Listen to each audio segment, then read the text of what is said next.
Hi friends, మీకు ఈ video నచ్చితే లైక్ చేయండి, సబ్స్క్రైబ్ చేయండి. అవన్నీ వాళ్ళ ఇంటికి పోలీసులు వస్తూ ఉంటారు. అది చూడగానే అక్కడున్న వాళ్ళందరూ ఒక్కసారిగా షాక్ అయిపోయి పోలీసుల వైపు అలా చూస్తూ ఉండిపోతారు. ఇంతలో అక్కడున్న పోలీస్ ఆఫీసర్ ఇక్కడ ప్రణతి అంటే ఎవరు అని చెప్పేసి అడుగుతూ ఉంటుంది. ఆ మాటలు వినగానే అక్కడున్న ప్రణతి అయితే నేనే అని చెప్పేసి అంటూ ఉంటుంది. ఆ మాటలు వినగానే అక్కడున్న అవని అయితే ఎందుకు ప్రణతిని అడుగుతున్నారు అని చెప్పేసి ప్రణతి పోలీస్ ఆఫీసర్ని అడుగుతుంది. ఇంతలో అక్కడున్న పోలీస్ ఆఫీసర్ మాత్రం వాళ్ళ అమ్మ నాన్నలు ఆ ప్రణతిని తీసుకొని రమ్మన్నారు. అందుకే ప్రణతిని తీసుకొని వెళ్ళడానికి ఇక్కడికి వచ్చాము అని చెప్పేసి అంటున్నారు.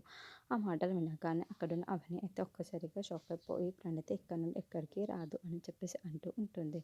ఇంతలో అక్కడున్న ప్రణతి మాత్రం లేదు వదిన, నేను ఇక్కడ నుండి మా ఇంటికి వెళ్ళాలి అనుకుంటున్నాను అని చెప్పేసి అంటుంది. ఆ మాటలు వినగానే అక్కడున్న వాళ్ళందరూ ఒక్కసారిగా షాక్ అయిపోతూ ఉంటారు. ఇంతలో అక్కడున్న ప్రణతి మాత్రం అవును వదిన, నేను మా ఇంటికి వెళ్ళాలి అనుకుంటున్నాను, మా అమ్మ నాన్నలతో ఉండాలి అనుకుంటున్నాను అని చెప్పేసి అంటుంది. ఆ మాటలు వినగానే అక్కడున్న అవని ఒక్కసారిగా షాక్ అయిపోయి ఏంటి ప్రణతి ఇలా మాట్లాడుతుంది అని చెప్పేసి అనుకుంటూ ఉంటుంది. అక్కడున్న ప్రణతి మాత్రం నేను మీతో రావాలి అనుకుంటున్నాను, మా ఇంట్లో దింపేయండి అని చెప్పేసి పోలీస్ ఆఫీసర్లకు అంటుంది. ఆ మాటలు వినగానే అక్కడున్న పోలీస్ ఆఫీసర్స్ అయితే సరే రా అని చెప్పేసి అంటూ తన కార్లో ఎక్కించుకొని అక్షయ్ వాళ్ళ ఇంటికి తీసుకొని వెళ్తూ ఉంటారు.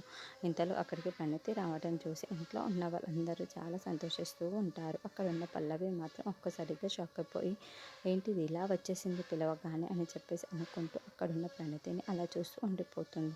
ఇంతలో కమల్ ప్రణతి దగ్గరికి వచ్చి ప్రణతి నువ్వు వచ్చేసావా, అమ్మ నాన్న అన్నయ్య అందరూ రండి, ప్రణతి వచ్చేసింది అని చెప్పేసి ఇంట్లో ఉన్న వాళ్ళందరినీ పిలుస్తాడు. ఆ మాటలు వినగానే ఇంట్లో ఉన్న వాళ్ళందరూ ప్రణతి దగ్గరికి వచ్చి తనని చూసి ఒక్కసారిగా షాక్ అయిపోతారు. ఏంటి ప్రణతి ఇలా వచ్చేసింది అని చెప్పేసి అనుకుంటూ అలా ప్రణతి వైపుకు చాలా కోపంగా చూస్తూ ఉంటారు. ఇంతలో అక్కడ అవని మాత్రం వాళ్ళ ఇంటికి వచ్చి ఏంటి ఇప్పుడు ఏం జరగబోతుందా అని చెప్పేసి బయట నుంచి చూస్తుంది.